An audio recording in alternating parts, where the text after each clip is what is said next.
Fala aí, galera. Como é que vocês estão? Tudo certo? Na aula de hoje, nós vamos tratar do assunto número um da disciplina de Políticas Públicas de Saúde e Educação da EBSER, que vai cair para todo mundo, todos os cargos, e é evolução histórica da organização do sistema de saúde no Brasil, né? Isso é uma parte. E a outra parte é a construção do Sistema Único de Saúde SUS, princípios, diretrizes e arcabouço legal.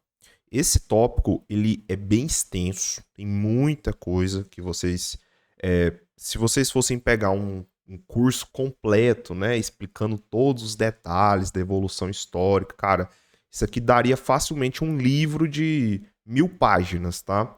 Só que como vocês já me conhecem, vocês sabem como é que é a minha dinâmica de trabalho, eu bato naquilo que cai em provas, tá? Então eu não quero que você perca o seu tempo gastando energia em um montão de coisa, um montão de informação que não é relevante. Não.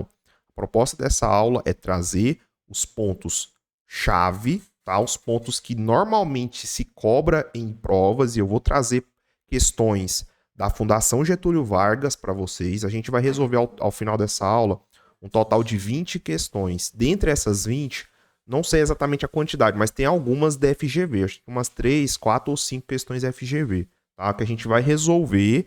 Eu vou mostrar para vocês como que a FGV cobra, mas eu trouxe outras questões de outras bancas para ampliar ainda mais o escopo de vocês. E aí vocês terem uma noção boa ali, né, do que você pode esperar para esse assunto especificamente, tá? Outra coisa importante, pessoal, normalmente você acaba meio que misturando o tópico 1 com o tópico 2.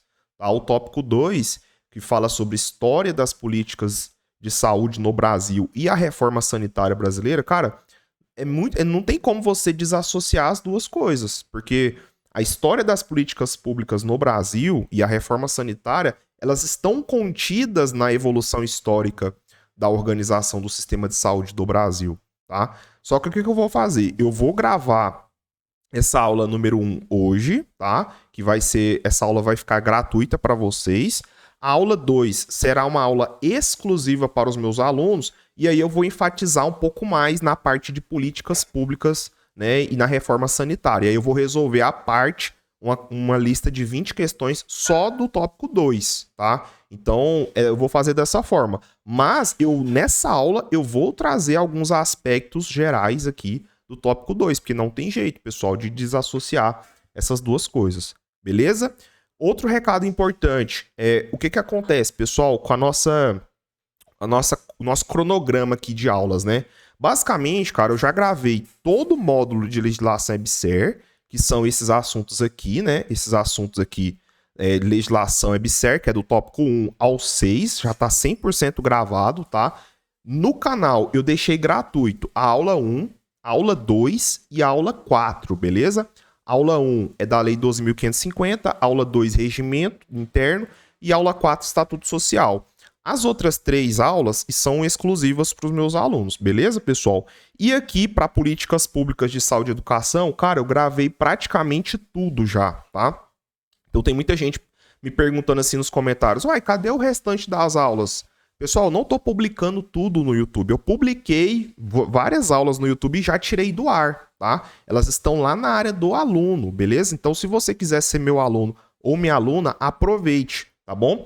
Aqui no YouTube eu vou deixar essa aula 1 gratuita, vou deixar a aula 3, que é a aula de controle social, e vou deixar a aula 5.1, que é da Lei Orgânica da Saúde. Essas 3 eu vou deixar gratuitamente, que é referente à disciplina de políticas públicas. As demais, eu tirei todas do ar, tá? O que está faltando agora para eu terminar de gravar políticas públicas? Tá faltando a parte de história das políticas públicas. Essa aula eu já vou gravar hoje mesmo, na sequência eu já vou emendar e vou gravar essa aula, tá? Vai ficar faltando a estratégia da saúde da família e política nacional de atenção básica. Essa eu também vou gravar ao longo da próxima semana, então até no máximo semana que vem esse curso está completo, tá bom, pessoal? Outra aula que está faltando é a resolução 330 e a portaria 1526. São essas aulas. O restante está tudo gravado já, tá, pessoal? Então já está 100% completo. Então, você que está na dúvida, você não está gravando tudo? Não, eu já gravei, já está disponível, tá? Para você ser meu aluno ou minha aluna, o que você vai fazer? Cara, basicamente, lembrando, tá? Esse aqui é o ambiente do aluno que você vai ter acesso às minhas aulas, beleza? Então, você percebe aqui, ó, tem o player, tem todas as aulas na sequência, eu coloco exatamente na sequência do seu edital. Então, a numeração que eu coloquei das aulas é exatamente a numeração que está em conformidade com o seu conteúdo programático, né, pessoal? Porque eu gosto de ser bem organizado mesmo, tá? E aí, quando você abre a aula aqui, por exemplo, essa aula aqui, né? Você tem embaixo os materiais de apoio, que é a lei, com os grifos, que vai ajudar bastante. Tem a lista de questões para vocês poderem resolver. Tem a lista de questões sem grifos, né? Porque tem os meus grifos que eu faço na aula e sem os grifos, né? Então vocês encontram tudo isso. Para políticas públicas é a mesma coisa, então tem todas as aulas aí para vocês, material de apoio, etc, tá bom? E tem um módulo específico de redação para quem é da área administrativa. Lembrando, área assistencial e médica não tem redação, tá, pessoal? É somente a área administrativa. Eu criei um módulo específico. Aí tem aquela aula que eu gravei, né? Que essa daí eu vou deixar gratuito. Só que tem os materiais de apoio. Lá nesse material de apoio eu coloco temas inéditos, eu coloco outros materiais para vocês poderem se preparar para a redação. Show de bola, pessoal? Basicamente é isso. Ah, Felipe, como é que eu faço para ser seu aluno ou sua aluna? Cara, basta você abrir um vídeo meu, vai ter aqui na descrição, ó. Você abriu a descrição, primeiro link aqui, ó. Link para adquirir o curso. Você clicou aqui no link, você vai cair nesse link aqui, que é o link da Hotmart, que é uma plataforma de pagamento. Ah, mas o cupom de desconto tal, cara, eu coloco o cupom bem aqui, ó. Tá bem aqui, ó, cupom de desconto. Aí você tem que aplicar no carrinho, porque não é automático. Ele não vai automático, tá? Então você vai abrir aqui, ó, vai abrir essa tela aqui. Aí tá aqui, valor X, né? Quando você clicar aqui, ir para o carrinho, aí você tem que aplicar o cupom. Você vai pegar o meu cupom, supondo que seja 30% ainda. Porque lembrando, esse cupom, eu estou diminuindo ele gradativamente, tá? Toda semana eu estou diminuindo ele. Então quem comprou lá no início do meu projeto pagou mais barato, era 50%. Agora já é 30%. Na semana que vem vai ser 25%. E eu vou diminuindo esse cupom, beleza? Então, aproveite o quanto antes para você poder se preparar. Você vai aplicar ele aqui, ó. Tem o cupom? Sim. Aplicou, ó, clicou ali, aplicou. Você vai ganhar 30% de desconto, tá? Se você adquirir o meu curso nesse momento que eu tô gravando esse vídeo. Segunda-feira, já na próxima semana, já vai diminuir o cupom. E eu vou diminuindo ele gradativamente. E na véspera da prova vai ter mais caro ainda. Aí o cupom vai ser quase nada, tá, pessoal? Então, aproveite para adquirir o meu material. Tudo bom? Entendeu como é que funciona a dinâmica? Beleza, então. Então, show de bola, pessoal. Vamos estudar, então, essa evolução histórica da organização. Depois a gente resolve 20 questões, tá, sobre esse assunto. Essa vai ser a nossa última aula gratuita, beleza? Agora, daqui para frente, a aula 2 vai ser para os meus alunos e as demais aulas todas para os meus alunos, tirando o controle social e a lei do SUS, a lei 8080, tá bom? Beleza, então, vamos lá, vamos começar então. O material de apoio também eu deixo lá para quem for aluno, material em PDF, né, que é um resumo que eu elaborei, e também a lista de questões, tá? Vamos lá então, pessoal, basicamente, evolução histórica da organização da organização do sistema de saúde no Brasil. Cara, a gente tem 6 grandes momentos, tá? Dessa história, tá? Quais são esses momentos? Para sintetizar para vocês. Período colonial. Esse período colonial ele vai de 1500 a 1822. Esse é o primeiro período, tá? Depois nós temos o período imperial. Então perceba, ó, você tem o período colônia, que o Brasil foi colônia, né? De Portugal. Depois você tem o período imperial, que vai de 1822 a 1889. Posteriormente, nós temos a República Velha, ou Primeira República, você pode usar o nome que você quiser, que vai de 89 a 1930. Depois, nós temos o período do Getúlio Vargas, que vai de 1930 a 1964. Depois, nós temos, né, o período da ditadura militar, o regime militar, né, que vai de 64 a 85. E depois do período militar, você tem a Nova República, que vai de 85 a 88, beleza? Que é esse outro período aí. Então, nós temos 6 períodos diferentes, pessoal. 6 grandes períodos que são períodos que marcaram, né, a história política do Brasil. E é claro, né, a gente não dá para desassociar a história das políticas públicas, da história da saúde no Brasil, sem falar da política, né? A política, ela interfere diretamente em tudo que acontece, né, durante essa evolução, tá bom? Então, primeira coisa que eu quero que vocês tá? Vamos começar, então, na ordem cronológica. Vamos começar do período colonial até a Nova República. Vamos lá, então. Período colonial, pessoal, de 1500 a 1822. Então, você já deve ter estudado na escola, né? A parte que os portugueses vieram para o Brasil e tal, beleza. Isso tudo eu creio que vocês sabem, né? Mas o que acontece? Essa época, que o Brasil era colônia de Portugal, os portugueses, eles vieram para o Brasil em condições muito ruins, condições precárias, né? Então, as embarcações, não tinha muita preocupação com essa parte da saúde, tá, pessoal? Então, assim, qual que era o principal modelo de saúde na época? Era o curandeirismo, tá? Então, o curandeirismo é o seguinte, cara. Você tem lá saber popular, rezas, ervas, astros. Existia ali uma mitologia mesmo, alguns ritos, né?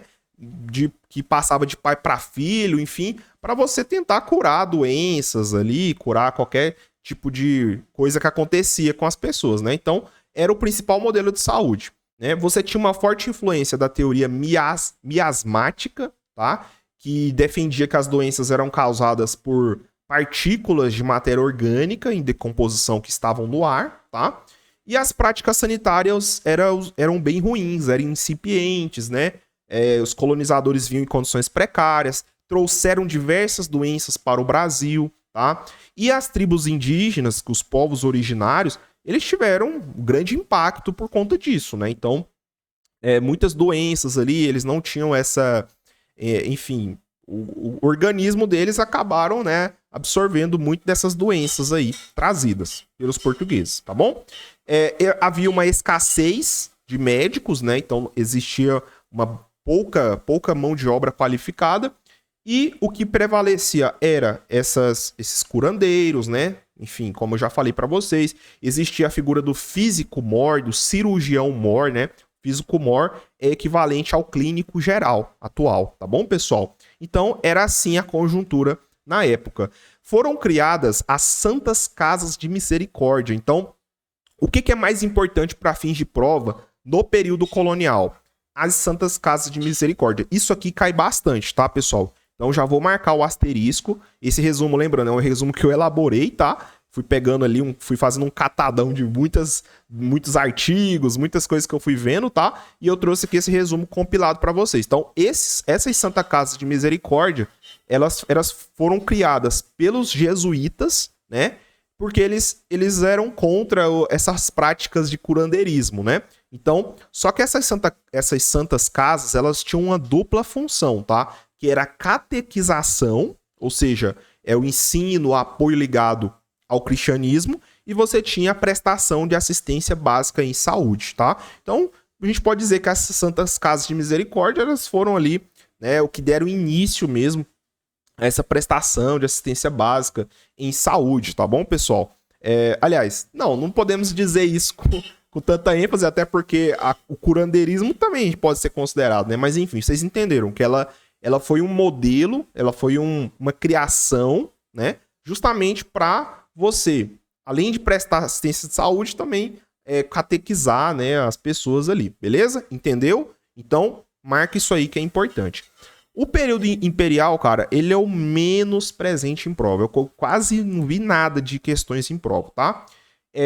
Ele vai de 1822 a 1889. Foi a época que Dom Pedro II, né, assumiu o Brasil e etc, né? Foi o fim do período colonial, né, que o Brasil deixou de se tornar colônia de Portugal e passou, né, a ter esse regime aqui imperial, tá bom, pessoal? Então, basicamente, foi uma época de invenção do microscópio, descoberta de micro-organismos, era a era bacteriológica, né? Então, você superou a teoria miasmática, né, que acreditava-se que as doenças estavam no ar, né, etc, né?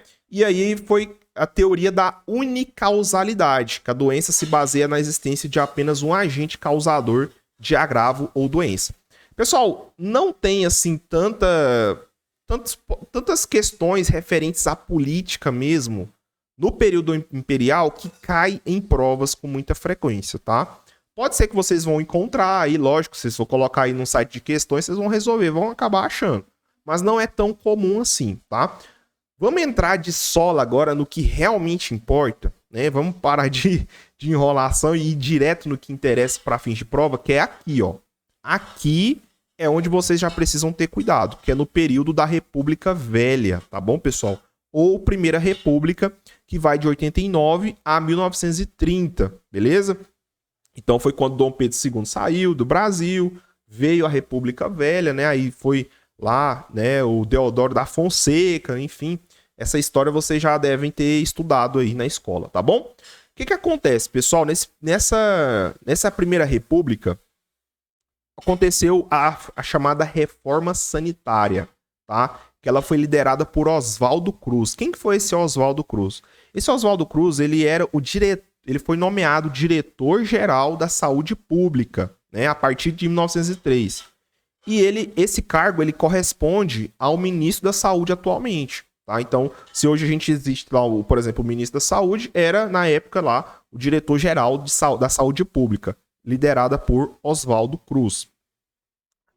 Essa medida, né, ela teve a ênfase no saneamento urbano, né, das principais cidades e o combate às epidemias da febre amarela, peste bubônica e varíola, tá? Então são essas 3 doenças que eles estavam combatendo. Então, febre amarela, peste bubônica e varíola. A gente vai ver um pouco mais à frente isso aí, tá? Estabeleceu um código sanitário, tá? Então, esse código sanitário foi instituída a desinfecção, inclusive domiciliar, o arrasamento de edificações consideradas nocivas à saúde pública, notificação permanente dos casos de febre amarela, varíola e peste bubônica, e atuação da polícia sanitária, bem como a campanha de vacinação obrigatória. Então, basicamente, era o seguinte, era tiro, porrada e bomba mesmo, não tinha conversa, tá? Era impositivo, né? Era truculento, a polícia atuava ali, tá bom? Então, esse era o modus operandi aí, né, desse código sanitário, dessa reforma sanitária, tá? Qual que era o objetivo? Atacar a tríplice endemia. Qual que era a tríplice endemia? Febre amarela, peste bubônica e varíola, tá bom? Foi o primeiro modelo de atenção à saúde, tá? Foi um modelo sanitarista campanhista, tá? O que é esse modelo sanitarista campanhista? Eram guardas sanitários, eles agiam na base da força, como eu falei para vocês. O lema, os fins justificam os meios. Então é tipo assim, cara, não importa se vai ser na porrada. O importante é atingir, né? Atingir os fins, mesmo que os meios não sejam os melhores possíveis, né, pessoal? Então era assim que eram feitas essas ações. Eles limpavam a cidade e invadiam as casas, tá bom? A primeira campanha feita foi para combater a febre amarela, tá? Então, primeira campanha, febre amarela, né? Ele tinha como objetivo aí acabar com os mosquitos e utilizavam-se de fumacês, tá? Na segunda campanha, foi para combater a peste bubônica e era para exterminar ratos. E a terceira campanha, pessoal, que é o que mais cai em provas, isso aqui não cai, isso aqui despenca, tá? Era para combater a varíola. Então, se a banca te perguntar assim, cara, qual que o que aconteceu lá na revolta da vacina, né? Que a gente vai falar disso, né? Porque nessa terceira campanha era o seguinte, era uma vacinação compulsória, foi alvo de muitas críticas e discussões, e foi onde resultou na revolta da vacina, tá? Então, o que a banca pode te perguntar? Qual foi a doença que originou a revolta da vacina, por exemplo? Foi a varíola, tá? Foi a vacinação compulsória contra a varíola. Anota, porque ela vai colocar nas outras alternativas febre amarela, vai colocar peste bubônica, mas você tem que lembrar que é a varíola, tá bom, pessoal? Então, isso aí é muito importante. Aí, em 1923, houve a Lei Eloy Chaves. Isso aqui também cai bastante em provas, tá? E ela foi o marco da Previdência Social. Então, se a banca perguntar assim, qual que foi o marco da Previdência Social no Brasil? Foi a Lei Eloy Chaves. Lembrando que esse Eloy, às vezes eles podem escrever Eloy com Y, assim, ó, Eloy. Às vezes você vai ver Eloy assim. Também tá certo, é isso mesmo, independentemente do jeito que escreve, mas é essa Lei Eloy Chaves, tá? Marco da Previdência Social.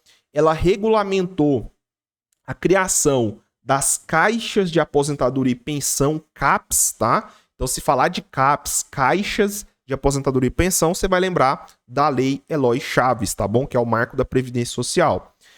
Esse contexto se explica pela grande precarização do trabalho, com umidade, baixa luminosidade, sem limite de carga horária, trabalhos insalubres e etc. A gente vivia num contexto ali de revolução industrial, a sociedade estava ali muito voltada para o trabalho nas indústrias, nas fábricas, em linhas de produção. Então, o trabalho ele era precarizado. Então, você precisava ter ali criar algumas políticas para quê? Para melhorar a saúde pública das pessoas, dos trabalhadores. Na época era mais voltado até para os trabalhadores em si, né, pessoal? Então, quando você fala assim, criou as caixas de aposentadoria e pensão, era mais voltado para os trabalhadores do que para a sociedade em geral. Mas você concorda comigo que você dá um pontapé inicial, né? Lógico, colocando só os trabalhadores ali, mas depois a coisa foi se expandindo até chegar, né, no modelo atual, que é o modelo do Sistema Único de Saúde, o SUS, tá? Então, ela era realizada por empresas, né, e não por profissões, ou seja, iniciativa por empresário. Então, os empresários eram quem tinham essa iniciativa. Era facultativo também, então não era obrigatório essas CAPs aí, tá? Não era obrigatório. Financiamento era bipartite, tá? Então era a empresa e o trabalhador. Nesse momento não havia a presença do Estado, né? Financiando essas caixas de aposentadoria em pensão. Era empregado e empresa, tá bom? Ok. Aí você chega na parte da Era Vargas. Isso aqui cai bastante também, tá? Que é de 1930 a 1964. O que acontece? É o fim da República Velha, né? Ascensão de Getúlio Vargas ao poder em 1930. Aí eles suspenderam as caixas de aposentadoria e pensões, CAPs, né? E fizeram uma reestruturação do sistema previdenciário. E aí o que foi criado depois das CAPs? Foram criados os Institutos de Aposentadoria e Pensões, IAPs, tá? Em 1933, centralizados no governo federal. Então, naquela época não havia dentre essas diretrizes, por exemplo, igual hoje, de descentralização, não. Naquela época era tudo centralizado no governo federal, tá? Então entendeu? Primeiro ali na República Velha, você tinha as CAPs, que era um financiamento bipartite, era entre o empregado e o empregador, tá? Depois, o modelo foi substituído pelas IAPs, tá? Pelos IAPs, Institutos de Aposentadoria e Pensões, beleza? E aí, mudança no modelo de filiação. Nas CAPs, as CAPs eram organizadas por empresas, tá? Então, essas caixas de aposentadoria e pensão eram pelas empresas, e os IAPs organizados por categorias profissionais. Toma cuidado também com essa diferença, tá bom, pessoal? Nas CAPs, era de acordo com as empresas, né? Os diversos tipos de empresa. Nas IAPs, é por categorias profissionais, tá bom? Então, criação dos IAPs, né? Então, você tinha aqui, a evolução, né? Então, o IAPM, né? Que era para marítimos, o IAPC, que era para comerciários, IAPB para os bancários, IAP para os industriários, IAPTC para os transportadores de carga e o IAPSP para servidores públicos do Estado, entendeu? Então era por categorias profissionais essas IAPs, esses institutos de aposentadoria e pensões, tá bom? E aí o que prevalecia, né? Quais eram as características do modelo previdenciário da época? Então, predomínio do modelo liberal privado, tá? Com medicina praticada mediante remuneração direta, atendimento aos mais pobres feito por santas casas, instituições de caridade. Então, assim, o que a banca pode virar para você e falar? Ah, que a população ela era desassistida antes do SUS. Não, ela tinha sim uma assistência, só que é lógico que era precarizado, é lógico que não era muito bom, era feita por santas casas, né? Pô, as santas casas foram criadas lá no período imperial, cara, vigorava até recentemente, tá? Então, o atendimento aos mais pobres existiam, era por santas casas, instituições de caridade, beleza? Os trabalhadores rurais ainda não eram contemplados, tá? Nessa época, e o Estado ele assumiu a questão previdenciária financeiramente, beleza? E aí é onde eu mostro para vocês, né, a diferença do financiamento dos IAPs, tá? Então a gente vai perceber as diferenças dos IAPs para os CAPs, né, para as caixas, né, para as CAPs. Então, nos IAPs, o financiamento ele era tripartite, ou seja, quem financiavam eram os trabalhadores, as empresas e o Estado, os três. Nas CAPs era bipartite, eram as empresas e os trabalhadores. Então aqui não havia a presença do Estado no meio, nas CAPs, tá bom? Então foi feita a criação de um fundo investido para garantir o pagamento de aposentadorias e pensões, mais poder ao Estado, tá bom? Ao contrário das CAPs, que eram geridas apenas por empresas e trabalhadores, e a filiação era obrigatória nos IAPs. Aqui é uma questão importante, tá? Nos IAPs era obrigatória, nas CAPs eram facultativas, tá bom? Então isso aqui é uma mudança muito importante. Beleza, então. Aí a gente vem para o período da ditadura militar, que vai de 64 a 85, beleza? Esse período ele foi marcado por uma forte crise burocrática administrativa, né? As condições de saúde eram precárias, coexistiam as doenças da pobreza e as doenças da modernidade, ganhando destaque as doenças cardiovasculares, né? A saúde ela era limitada, de baixa qualidade, tá bom? E aí surgiu um modelo médico assistencial privatista, tá? Com as seguintes características. Então, esse modelo, né? Ele era privatizante, assistência individual, né? Focada no físico, é especializada, hospitalocêntrico, né? Então, foco curativo. No caso, corrupto, então não existia fiscalização, né? Ele era centralizador, ele era excludente e ele era clientelista, né? Então, assim, ele favorecia as pessoas mais relevantes, né? Só tinha acesso quem tinha carteira assinada, era tudo centralizado no governo federal, tá bom? Então, essas são as características desse modelo aqui, tá bom? Bom, e aí o que aconteceu para mudar esse cenário, né? Aí foi instituído aqui o Decreto-Lei 72 de 66, né? Ele uniu 6 institutos de aposentadorias e pensões da época, né? Que foram o que a gente estudou agora há pouco, né?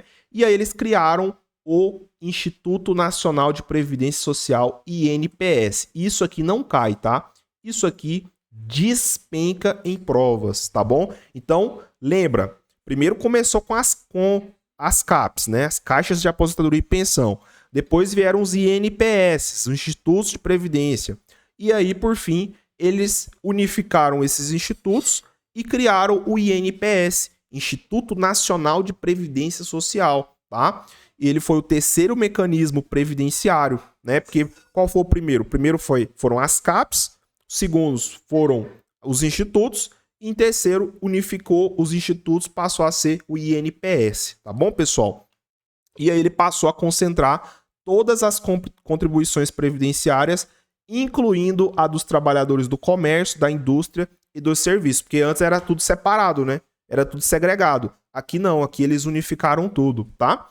Bom, e aí em 75 é proposta a criação do Sistema Nacional de Saúde, tá? Sistema Nacional de Saúde. Então a banca pode virar para você e falar assim, ah não, antes do SUS não existia um sistema, não existia o Sistema Nacional de Saúde, através da Lei 6229 de 75, durante a 5ª Conferência Nacional de Saúde. Entretanto, a oposição exercida pelos empresários da saúde contra a regulamentação dessa lei fez com que o governo concentrasse sua atuação apenas em programas verticais, tá? Mas existiu sim um Sistema Nacional de Saúde. E aí, mais adiante, em 77, né, outro marco importante foi a criação do Instituto Nacional de Assistência Médica da Previdência Social, INAMPS, tá? Então, o INAMPS, ele desmembrou, né? Eles pegou o INPS, desmembrou, né? E aí criou o INAMPS, que é esse Instituto Nacional de Assistência Médica. Então, foi nessa sequência, tá, pessoal? É importante vocês saberem a sequência, beleza? É importante. Então, primeiro, CAPS, depois os IAPs, depois INPS, depois o INAMPS, tá bom, pessoal? Essa é a sequência cronológica aí para vocês não errarem em questão em prova. Isso cai, tá? Podem ter certeza. E que atualmente, né, é o INSS. Então, o INAMPS, né, que foi da época lá do regime militar, é o atual INSS, beleza? A finalidade do INAMPS era prestar atendimento médico somente aos que contribuíam para a Previdência Social, ou seja, empregados de carteira assinada, tá? Então não é que nem hoje, que a saúde é para todos.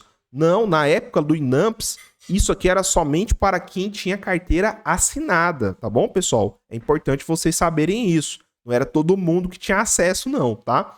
Bom, era oferecida de forma segregada a cada categoria de beneficiários e na medida que os recursos próprios permitissem.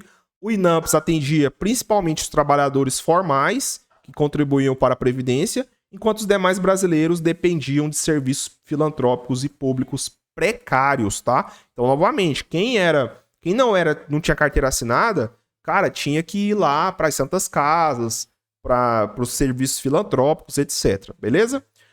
Uma outra questão que aconteceu durante esse período foi a Conferência de Alma-Ata. Pode ser que isso aí caia na sua prova, tá? Ela aconteceu em 78 e ela ampliou mundialmente o debate sobre os modelos de atenção à saúde, discutindo a importância da atenção primária à saúde, o que repercutiu também no Brasil, tá bom, pessoal? Então, lembra aí dessa Conferência de Alma-Ata, né, que ela discutiu sobre a importância da atenção primária, tá? Ela refletiu aqui no Brasil, tá bom? Bom, e aí nós chegamos, por fim, né, no período Nova República, que vai de 85 a 88. É um período importante, pessoal, por quê? Porque foi nessa época que aconteceu lá a Constituição Federal de 1988, que teve um impacto gigante, né, para a criação do SUS, tá? Então, só que, pessoal, tem uma parte dessa Nova República que isso aqui, ó, essa 8ª Conferência Nacional de Saúde é o seguinte, isso aqui não cai. Isso aqui, velho, despenca muito em prova, mas, cara, mas com força mesmo. Isso aqui você vai colocar, você vai anotar isso aqui, ó. Coloca isso aqui na cabeceira da sua cama, velho. Isso aqui tem chance gigante de estar na sua prova, tá? Que é essa 8ª Conferência Nacional de Saúde, CNS, tá? 8ª Conferência Nacional de Saúde. Isso aqui cai demais. Ela aconteceu em 1986. Cara, eu não sei por que as bancas adoram pegar o candidato nesse ano. Tem que saber, cara, o ano que aconteceu essa conferência. Foi em 1986, tá? Esse foi o ano da 8ª conferência, tá bom? Ela foi um movimento suprapartidário. Ela foi liderada pelo presidente da Fiocruz. O lema era Democracia é Saúde, tá? E ela constituiu-se em um fórum de luta pela descentralização do sistema de saúde e pela implantação de políticas sociais que defendessem e cuidassem da vida. Então percebam o seguinte, pessoal, ela antecede a Constituição Federal. A Constituição é de 88, a conferência aconteceu em 86, tá? Essa conferência, ela defendia o quê? A descentralização do sistema de saúde. Até então, cara, o sistema de saúde era concentrado lá no governo federal. Agora, o que eles estão discutindo aqui nessa conferência? Vamos descentralizar o sistema de saúde, né? Vamos implantar políticas sociais que defendem, cuidam da vida, né? Então, o que acontece? Essa 8ª conferência, ela não criou o SUS, tá? Coloca isso aqui na sua cabeça, a banca vai tentar te pegar. Falar que a 8ª conferência criou o SUS. Nada disso, ela não criou o SUS, tá? Ela trouxe metas, filosofia e as bases para a criação desse sistema aberto a todos. Então ela foi um marco ideológico na reforma sanitária brasileira, porque o marco legal foi a Assembleia Nacional Constituinte, a Constituição Federal, tá? É a primeira vez que os usuários participam, cara. É a primeira vez que as pessoas, a população tem voz ativa, tá? E aí você utiliza um conceito ampliado de saúde, né? E aí você estabelece a saúde como direito de cidadania e dever do Estado, beleza? Bom, em 1987 foi criado o SUDES, tá? Isso aqui cai menos em prova, mas eu vou passar aqui com vocês, que é esse sistema unificado e descentralizado de saúde, né? Um ano após a 8ª Conferência Nacional de Saúde, né? Ele ainda era vinculado ao INAMPS e ele operava por convênios entre o INAMPS e as secretarias estaduais de saúde, tentava conciliar princípios da reforma sanitária, como universalização, integralidade, descentralização, via estadualização e a democratização das instâncias gestoras, tá? Quais eram os princípios do SUDES, né? Equidade, descentralização, regionalização, hierarquização e implementação dos distritos sanitários. Quais foram, o que aconteceu, né? Os avanços e as limitações. Ele ampliou a descentralização e a universalização da saúde.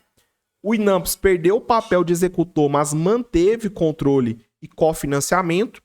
Foi marcado por conflitos internos, dificultando as propostas reformistas.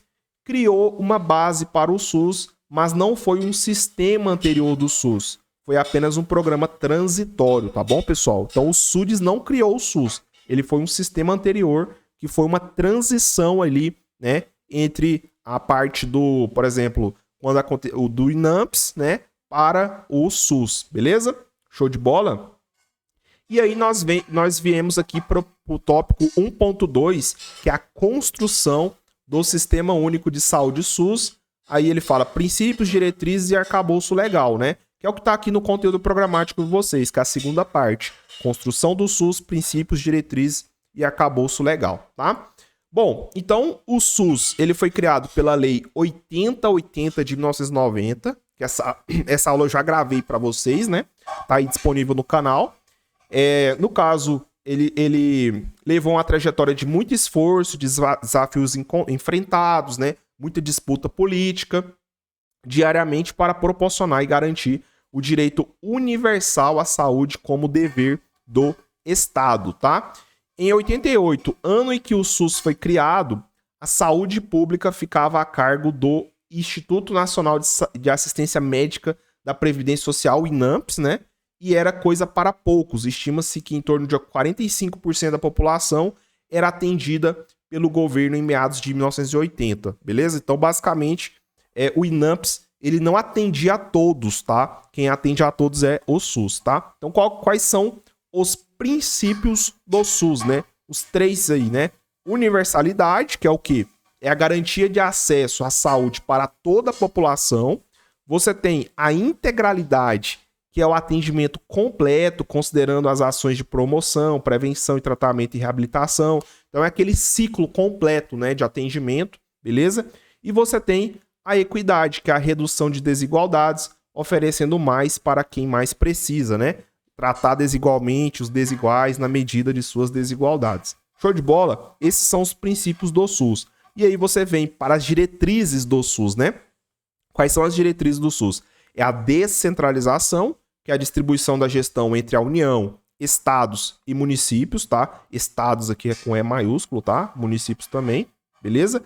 Participação social, então controle social por meio de conselhos, conferências de saúde, tá bom? Isso aqui é muito importante. E você tem também a regionalização e a hierarquização, que é a organização do serviço de saúde em níveis de complexidade crescente, tá bom? O arcabouço legal aqui, você tem a Constituição Federal de 88, nos artigos 196 a 200, eles garantem o direito à saúde, a gente já estudou essa parte, aula 04, salvo engano. Lei 8080, ela regula o SUS, né? E ela define sua estrutura e o funcionamento. E você tem a Lei 8.142, que é a lei que estabelece os mecanismos de participação da comunidade e o financiamento do SUS, tá bom? E com isso a gente encerra a aula, vamos resolver questões em prova, que é o mais importante, é o que realmente vai fazer diferença para vocês, tá? Lembrando, pessoal, esse assunto, ele é interessante, cara, vocês estudarem ele pegando a Constituição Federal, pegando a Lei 8080 e a Lei 8.142, tá? Essas normas estão presentes no conteúdo programático e pode ser que eles cobrem esse tópico número 1, trazendo alguma parte ali da Constituição, alguma parte da Lei 8080, tá? Então vocês têm que ter muita atenção para essa parte, beleza? Porque isso aí pode ser cobrado. Eu vou até abrir com vocês aqui, ó, a Constituição Federal, tá? Vou abrir com vocês aqui a Lei 8080, beleza? Vou abrir a Lei 8080 e vou abrir também a Lei 8.142, né? Com os grifos aqui, para vocês relembrarem algumas coisas mais importantes, beleza? Então tá aí, ó. Então as diretrizes do SUS, né? Lembra que a gente estudou isso daí, tá? Isso aqui cai bastante, né? Aí você tem aqui, ó, na Lei 8080, ele traz sobre os determinantes e condicionantes da saúde. Pode ser que a banca traga alguma coisa referente a determinantes e condicionantes, tá? Os objetivos do SUS, etc. A Lei 8.142, que fala da Conferência de Saúde, do Conselho de Saúde, beleza? Porque o que acontece? No conteúdo de vocês, tá aqui, ó, tá escrito, né? Construção do Sistema Único de Saúde, princípios, diretrizes e arcabouço legal. Então isso daqui tem essa tríade aí tem que estar muito clara na sua cabeça, tá bom, pessoal? Bom, vamos lá então, vamos resolver questões em prova. Essa questão número 1 fala o seguinte. Essa questão, lembrando, ela é do Instituto Verbena, da UFG, tá? Questão recente aí, 2023. No início do século XX, Oswaldo Cruz, ao ser nomeado diretor-geral de saúde pública com sua equipe, iniciou uma campanha de vacinação compulsória em que a brigada sanitária entrava nos domicílios e vacinava os moradores, o que gerou um movimento popular que ficou conhecido como Revolta da Vacina, né? O estopim da rebelião foi uma lei que determinava a obrigatoriedade de vacinação contra a... E aí, o que vocês acham? Qual que é a resposta? Responde pra mim aí, vou ficar aguardando, hein? Qual que era a doença, né? Para essa vacinação era para combater qual doença? E aí? A resposta é varíola, pessoal. Resposta letra B, tá? Então grava, porque isso aqui cai muito em provas, beleza? Então vamos retomar aqui, ó, nosso resumo, tá? Então aqui, ó. A primeira campanha era a febre amarela, a segunda era a peste bubônica e a terceira foi a varíola, que originou na revolta da vacina, né? Então, resposta letra B. Questão número 2, vamos lá. Sobre a saúde pública brasileira e o Sistema Único de Saúde SUS, assinale a alternativa correta. Vamos ver. Questão número 1. O SUS foi criado em 87 pela Constituição Federal Brasileira, a Constituição de 88, pessoal. Passando a ser regulamentado apenas no ano de 89 pela Lei Ordinária 8080. Não, cara. A Lei 8080 é de 90. Então essa questão letra A tá fora, tá? Questão B. Anteriormente à criação, o SUS, a assistência à saúde era prestada pelo INAMPS. Até aqui tá certo, tá?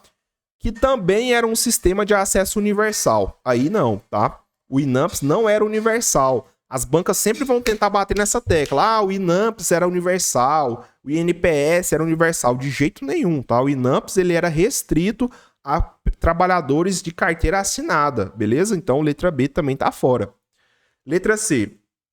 A igualdade da assistência à saúde é um dos princípios do SUS. Agora sim tá certo. Resposta, letra C de casa, tá bom? Realmente a igualdade da assistência à saúde é um dos princípios do SUS. E a letra D, a saúde pública no Brasil hoje tem como princípios a universalidade, a igualdade, mas não a integralidade. Pelo amor de Deus, né, pessoal? Integralidade é um dos princípios do SUS. Então, letra D tá fora, resposta letra C. Questão número 3. Em março de 86, ocorreu em Brasília a 8ª Conferência Nacional de Saúde. Lembra que eu falei que isso aqui vai cair na sua prova? Tem grande chance? Pois é. Onde se estabeleceu um consenso político que permitiu a conformação do projeto da reforma sanitária, que se caracterizou, dentre outros, pelo seguinte aspecto. Então, desculpa, gente. Qual foi o aspecto, né? Então, a saúde como direito de cidadania e dever do Estado. Exatamente isso. A ideia é exatamente essa. É você...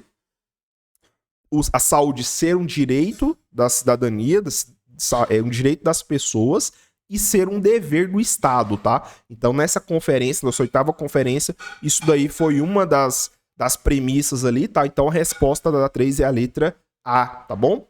Vamos lá, então. Questão número 4 agora. Considerando os marcos do desenvolvimento histórico da organização sanitária que antecedeu o SUS, para assinalar a alternativa que preenche as lacunas abaixo corretamente, vamos lá.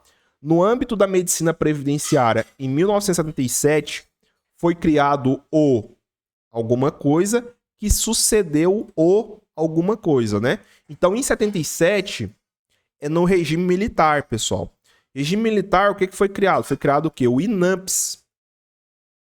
O INAMPS, ele sucedeu o INPS, tá? INPS, o Instituto, né, de Previdência e tal. O INAMPS, ele consolidou, ele juntou esses institutos, né? Então, resposta letra B, né? INAMPS e INPS, né? Resposta letra B. Tranquilo? Vamos para a questão 5 agora. No que tange à evolução histórica, esta lei é considerada como o marco inicial da Previdência Social no Brasil, em razão da articulação para a criação da Caixa de Aposentadoria e Pensão, CAPES, né, as CAPES, para a categoria dos ferroviários. Trata-se da lei, então vocês já sabem, Lei Eloy Chaves, resposta letra C, Banca Vunesp, tá? 2023, tá bom? Então, se falar das CAPES, né, você vai lembrar do Eloy Chaves. Então, esse aí foi o marco inicial da Previdência Social no Brasil. Questão número 6. O SUS é reconhecido dentro e fora do Brasil como uma importantíssima conquista no contexto da luta contra a ditadura empresarial militar de 1964 a 1985. Esse mesmo SUS é também reconhecidamente obra da moderna Reforma Sanitária Brasileira, RSB, tá? Sobre a RSB, assinale a alternativa incorreta. Toma cuidado, tá pedindo a incorreta, beleza? Então vamos lá. Vamos lá. A RSB surgiu numa conjuntura de transição democrática, com ampla participação da sociedade civil. Quer dizer, tá certo, é isso mesmo. A reforma sanitária brasileira que surgiu. Aí tem uma certa discussão, né, pessoal? Se foi lá no início, lá na época do Oswaldo Cruz, tá? Ou se é no segundo momento. Aqui, para essa questão, ela tá tratando do segundo momento, tá? A reforma sanitária brasileira, né? No caso, ela surgiu numa conjuntura realmente de transição democrática, da saída do regime militar e na transição para o regime democrático, né? E com ampla participação da sociedade civil. Então, quando a gente viu lá, por exemplo, a 8ª conferência, né, de saúde, é exatamente isso. É uma transição democrática, né? Você está falando ali de 86, né, você acabou de sair do regime militar, está indo para o período, né, democrático, né? E você tem uma ampla participação da sociedade civil. A gente viu, né, na 8ª conferência, é a primeira vez que se tem as pessoas, né, os cidadãos têm voz ativa. Então, essa aqui tá certa, só que cuidado, tá pedindo a incorreta, a que tá errada, beleza? Show? Vamos lá. O movimento sanitário reuniu intelectuais, profissionais da área da saúde, organizações e associações. Isso aqui tá certo, tá, pessoal? Realmente, na reforma sanitária, esse movimento, ele teve a reunião ali de intelectuais, profissionais, etc. Tá certo isso aqui. Letra C. A determinação social da saúde foi um dos conceitos adotados pela RSB. Também tá certo, tá? Os determinantes e condicionantes da saúde, que a gente já estudou, inclusive, foi um dos conceitos adotados aqui nessa reforma. E a letra D fala assim, né? O referencial ético da RSB era a saúde como valor individual e privatista. Aí não, né, pessoal? Né? O valor universal, né? No caso, garantido pelo Estado, dever do Estado. Então, nada a ver.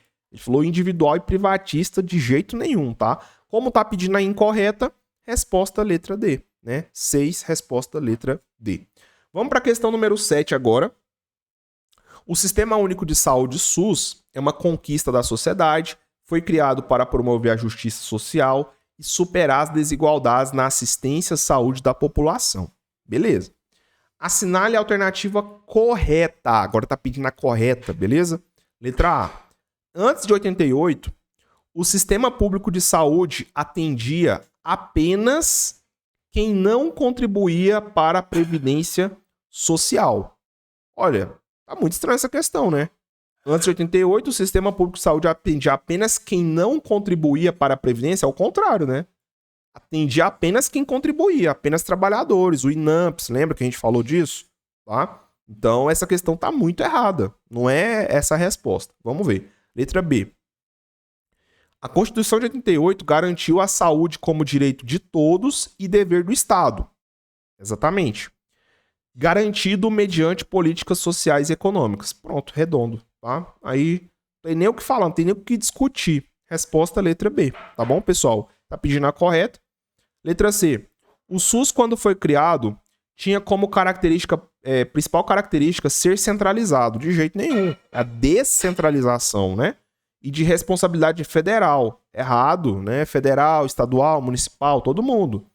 Sem a participação dos usuários. Óbvio que não, né? O usuário tem participação 50% nas conferências e conselhos. Totalmente errado, letra C. Letra D. A 8ª Conferência Nacional de Saúde, realizada em 88, não foi realizada em 88, foi realizada em 86, né, galera? Tá vendo? Tanto que isso é importante, cara. Às vezes você não dá atenção. Ah, não tô nem aí pra data e tal. É importante, cara. A 8ª conferência foi em 86, não foi 88, tá? Ó, banca VUNESP, banca grande e órgão EBSER, tá? O órgão de vocês, tá bom? Então não é brincadeira, não. 2020. Beleza? Que foi um marco da reforma sanitária, tratou a saúde como direito, reformulação do Sistema Nacional de Saúde e financiamento setorial. O problema foi esse ano aqui, né? E letra E, o Ministério da Saúde, criado nos primórdios da história da saúde pública brasileira em 1808. Não, cara, parou por aqui. O Ministério da Saúde, 1808? Não, né? Então, totalmente errado. Então, resposta letra B de bola. Vamos para a questão 8. Em referência ao artigo 198, disposto na Constituição de 88, é correto afirmar que... Então, aqui, já é uma questão que está tratando do segundo tópico, né, do assunto principal de vocês, que é esse tópico aqui, ó, construção do sistema único, princípios, diretrizes e arcabouço legal, tá? Então, tá aí, ó. Ele está pedindo de acordo com o artigo 198 da Constituição. Aqui, ó, artigo 198. Fala das diretrizes. São 3, tá bom? Vamos ver? É correto afirmar que, vamos lá, descreve que as ações e os serviços públicos de saúde devem ser organizados com base nas diretrizes de descentralização, atendimento integral, participação da comunidade. Precisa, né? Precisa ver o resto? Nem precisa, né, pessoal? Poupa tempo, resposta da 8, letra A, tá bom? É exatamente isso. Tranquilo? Então, é isso. Aqui já matou, né? Já trouxe, né, os 3 princípios elencados no artigo 198 da Constituição Federal de 88, tá bom? Questão 9, vamos lá? A atividade física e o lazer são reconhecidos pela legislação em vigor como fatores determinantes e condicionantes da saúde. Tá certo ou tá errado isso daqui, pessoal? Atividade física e o lazer é fator determinante e condicionante da saúde? Sim, pessoal, é exatamente isso. E é onde que tá o fundamento normativo, tá? Vamos procurar aqui, ó. Tá lá no artigo 3º da Lei 8080, né? A Lei 8080, né, é quem traz aí, né, a promoção, proteção, recuperação da saúde, etc, tá bom? Então aí, ó, os níveis de saúde expressam a organização social e econômica do país, tendo a saúde como determinantes e condicionantes, entre outros, alimentação, moradia, saneamento básico, meio ambiente, trabalho, renda, educação, atividade física, transporte, lazer e o acesso aos bens e serviços essenciais, tá bom? Então, essa questão 9 está certa. Questão 10. As ações de assistência farmacêutica se inclui expressamente no campo de atuação do SUS. E aí, tá certo ou tá errado isso daí? Ações de assistência farmacêutica, elas se incluem no campo de atuação do SUS? Com certeza, né, pessoal? Resposta da 10, letra C, tá bom? Então, campo de atuação do SUS tá aqui, ó. Está lá na linha, vamos lá, assistência farmacêutica, né? A linha D do inciso 1 do artigo 6º da Lei 8080, tá bom? Então, assistência farmacêutica, ela se inclui realmente no campo de atuação do SUS. Então, essa questão está certa. Questão 11, vamos lá? Agora a gente volta a falar da história mesmo, da evolução histórica, né? Tendo em vista o processo histórico de evolução, considerando as transformações que ocorreram no âmbito social, político e econômico ao longo de décadas, identifica a alternativa que descreve corretamente os marcos e diretrizes fundamentais que moldaram a atual estrutura do SUS. Vamos ver? Vamos ver. Letra A. A criação do Ministério da Saúde em 1930 no governo Vargas foi um marco da concepção de um sistema de saúde unificado no Brasil, com a criação de um Plano Nacional de Saúde Pública que regulamentava de forma homogênea o atendimento da saúde. Errado, né, pessoal? Você está falando de criação de um sistema de saúde unificado, um SUS, na época de Vargas? Não, né? Na época de Vargas não tinha SUS, tá? Na verdade, na época de Vargas, aí a gente vai voltar aqui, ó. A gente vai voltar aqui. O que aconteceu lá no período Vargas, pessoal? O período Vargas foi a criação, né, a suspensão das CAPs, né, e a criação dos IAPs, né, que de forma nenhuma era unificado, era do Brasil, o Plano Nacional de Saúde Pública regulamentava de forma homogênea atendimento de saúde de forma nenhuma, tá? Então, era específico para as pessoas, para as empresas, né? Aliás, para as categorias profissionais, melhor dizendo. Então, totalmente errado aqui a letra A. Vamos ver a letra B agora. No caso, a Constituição de 88 foi responsável pela institucionalização do direito à saúde como um dever do Estado, com a participação de entidades privadas autorizadas apenas de forma complementar ao sistema público. Pessoal, essa questão aí tá certa, tá? É exatamente isso. As entidades privadas, elas participam de modo complementar ao sistema único de saúde. Resposta, letra B de bola. Onde que tá isso aqui? Vamos ver? Ó, tá aqui na Constituição Federal, beleza? Aqui, ó. É complementar. Vamos ver se a gente encontra aqui ou se tá lá na Lei 8080. Tá? Ó, tá aqui na Constituição mesmo, artigo 199, parágrafo 1º.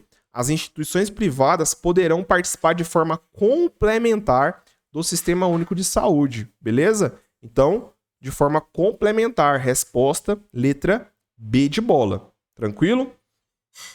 Aí ele fala aqui, né, na letra C, a criação do INPS em 66 foi um marco inicial da organização de um sistema de saúde universal no Brasil. Lógico que não, o INPS não foi o sistema de saúde universal no Brasil, né?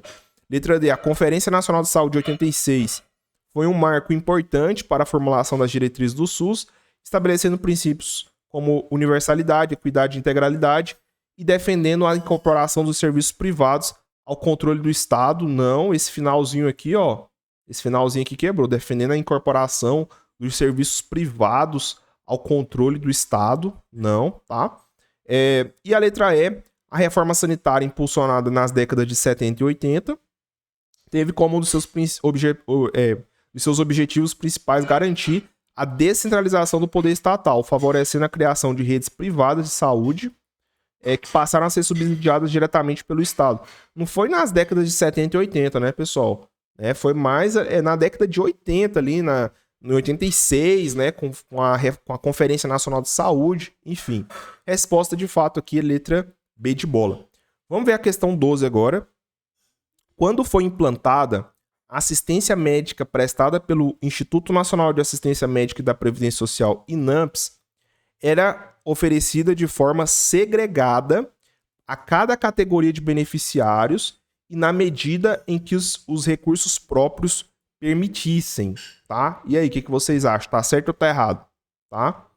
Quando foi implantada a assistência médica prestada pelo INAMPS, era oferecida de forma segregada a cada categoria de beneficiários e na medida em que os recursos próprios permitissem. Beleza? Então, é exatamente, pessoal, exatamente essa definição, tá? Do INAMPS, né? Que ele sucedeu o INPS, né? Ele era de forma segregada mesmo a cada categoria de beneficiários e na medida em que os recursos próprios permitissem. Resposta certo. Vamos agora para a questão 13. Antes da criação do SUS, o setor de saúde brasileiro esteve organizado em um sistema nacional de saúde, tá bom? Essa questão aqui, ela tá certa. A gente viu que antes do SUS existia o Sistema Nacional de Saúde, criado em 87, tá? Ele foi logo no ano seguinte à 8ª Conferência de Saúde. Questão 14.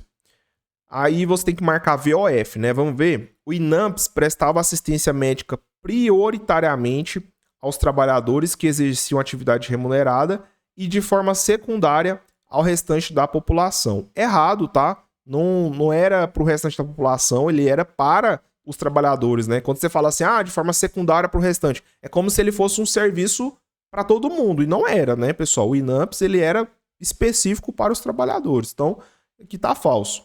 Questão a segunda, né? A 8ª Conferência Nacional de Saúde permitiu, pela primeira vez na história do país, a participação da sociedade civil organizada no processo de construção de um novo modelo de saúde. Redondo, isso aqui tá verdadeiro. E a 3, a Lei Eloy Chaves instituiu as caixas de aposentadoria e pensão CAPS, sendo o marco inicial da Previdência Social no Brasil. Isso aqui tá verdade. Então, FVV, né? FVV, resposta letra B. Questão 15 agora. O SUS no Brasil passou por uma evolução histórica desde sua criação, marcada pela descentralização, elaboração de leis regulamentadoras, etc. Vamos ver direto aqui, ó. Sobre a evolução histórica da organização do sistema de saúde no Brasil, assinar a afirmativa correta. Só lembrando, pessoal, que essa questão aqui, 14, ela foi FGV 2024, tá? É porque eu esqueci de enfatizar isso aqui. Mas essa questão é importante para vocês.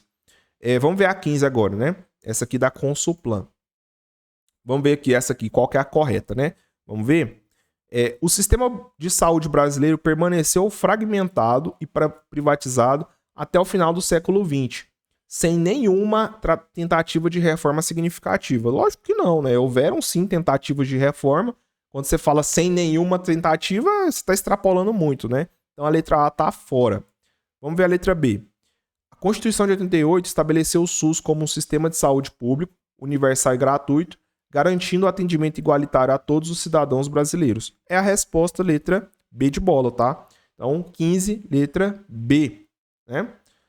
O SUS, a letra C, o SUS foi implementado no Brasil durante o regime militar, na década de 60, não, né? Foi em 88, beleza?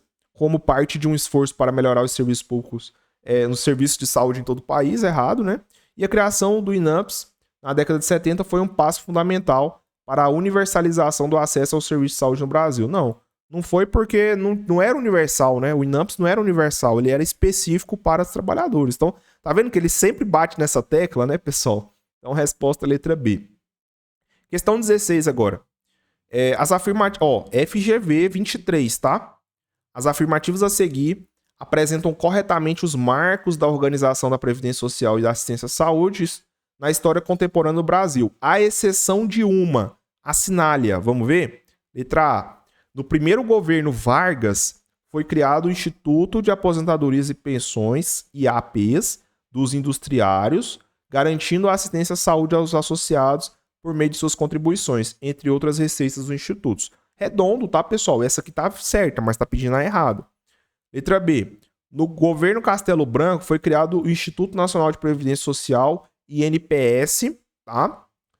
Instaurando um sistema centralizado de previdência social. Também tá certo.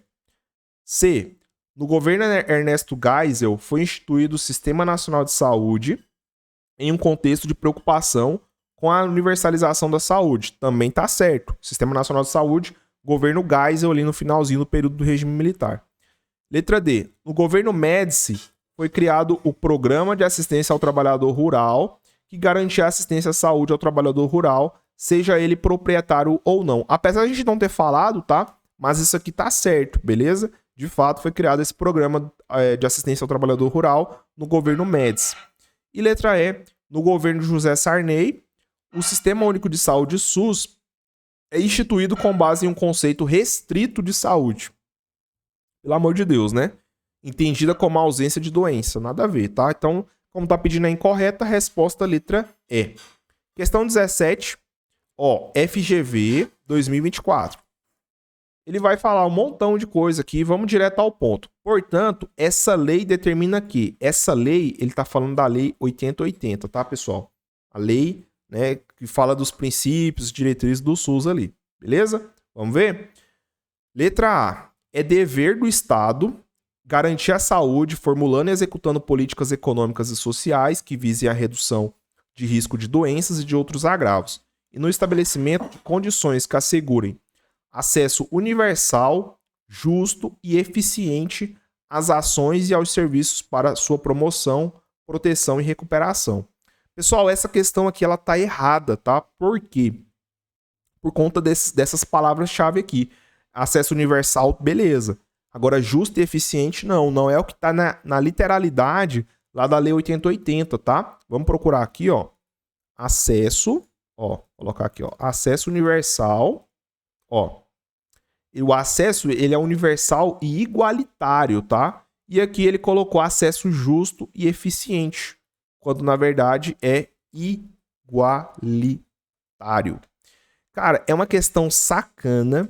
Eu trouxe ela porque, cara, é FGV, velho. É a banca de vocês. Caiu aí, ó, na Secretaria de Estado da Saúde do Mato Grosso, questão 24.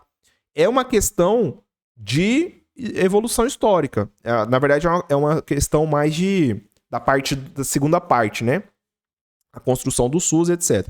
E, cara, o examinador pode fazer isso. Ele pode trocar aqui justo e eficiente, né? Que, na verdade, deveria ser igualitário. Beleza? Então, assim, nessas questões, cara, é importante vocês buscarem a que tá mais correta, tá? Desconfie dessas questões aqui. Procure a mais correta. Vamos ver? Ó, letra B. O conjunto de ações e serviços de saúde prestado por órgãos e instituições públicas federais, estaduais e municipais, da administração direta, mas não indireta, e das fundações mantidas pelo poder público constitui o SUS. Cara, tem vários erros aqui, né? Ele falar que essas ações é só para administração direta, mas não indireta. Não, pessoal, né? Fundações mantidas pelo poder público. Não, tá? Então, essa aqui tá errada. Letra C.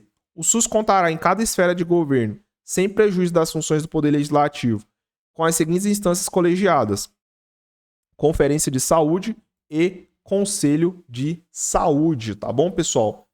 Também essa aqui não é a resposta correta da nossa questão, né? Ele tá pedindo aqui, ó, essa lei, a Lei 8080, tá? Ela não trata aqui, ó, vamos dar uma olhada aqui, ó, Lei 8080. Não é exatamente ela que traz essa questão da conferência, né? Na verdade, a Lei 8.142, tá bom, pessoal? Lembra, ó, Lei 8.142, ela trata das conferências de saúde do Conselho de Saúde, tá? Aqui, ó, Conferência de Saúde, tá? Não é a Lei 8080, é a Lei 8.142, beleza? Então, esse que é o grande problema, tá? Você tem que ler o enunciado, olha o que o enunciado tá falando, ó. Essa lei determina que, então você tem que ser bem específico para a Lei 8080, tá? Então tem que saber, pessoal, não tem jeito. E a letra D, a iniciativa privada poderá participar do SUS em caráter complementar. Essa aqui é a resposta, tá lá na Lei 8080, vamos dar uma olhada aqui, ó, onde que fala que será em caráter complementar. Tá aqui, ó, vamos ver? Ó. Bem aqui no comecinho dela, tá? A iniciativa privada poderá participar do SUS em caráter complementar, parágrafo 2º do artigo 4º da Lei 8080. Então, essa questão aqui tá certa, letra D. Questão 18. Antes mesmo da criação do SUS, já existia um Sistema Nacional Eletrônico Integrado de Informações Epidemiológicas. Não, existe um Sistema Nacional de Saúde. Mas Sistema Nacional Eletrônico, pô, em 80 e... Né, antes do SUS ali, em 85, 86, existia Sistema Nacional Eletrônico, pessoal? Não, né? Óbvio que não. Questão 18 tá o quê? Tá errada, tá? Questão 19. A população carente era absolutamente desassistida em suas demandas de saúde antes da criação do SUS? Nada disso. Errado. Elas tinham sim, elas eram assistidas pelas santas casas, por instituições filantrópicas, tá? Então, 19 tá errada. E questão número 20, sobre a evolução histórica da organização do sistema de saúde do Brasil e construção do SUS, assinale a alternativa correta. Vamos ver. Letra A. O SUS foi criado em 88, mas sua implementação foi imediata. Não, tá? Não. Então vamos lá. A criação do SUS, pessoal, vou colocar aqui, ó. A criação do SUS foi em 88. Foi com a Constituição Federal. Mas a implementação do SUS, que são coisas diferentes, foi em 1990, que foi o quê? A Lei 8080. Lei, vou colocar aqui, ó, Lei número 8080, tá? E a 88 aqui é a Constituição Federal. Beleza? Cuidado, que isso é um pega de prova. E abrangeu todos os serviços de saúde do país de forma integral desde o início. Não, né? Então, aqui tá fora, a letra A. Letra B. A Constituição de 88 estabeleceu a saúde como um direito de todos e dever do Estado, marcando um avanço em relação aos moldes anteriores de assistência à saúde. Essa daqui já é a resposta, tá bom, pessoal? Letra B de bola. Letra C. Antes da criação do SUS, o modelo de saúde no Brasil era baseado exclusivamente em serviços privados, sem qualquer intervenção do governo. Errado, né? Lá no INAMPS, por exemplo, você tinha a participação do governo, né? De forma... era tripartite, tinha os empregados, etc. Então, errado, letra C. E letra D.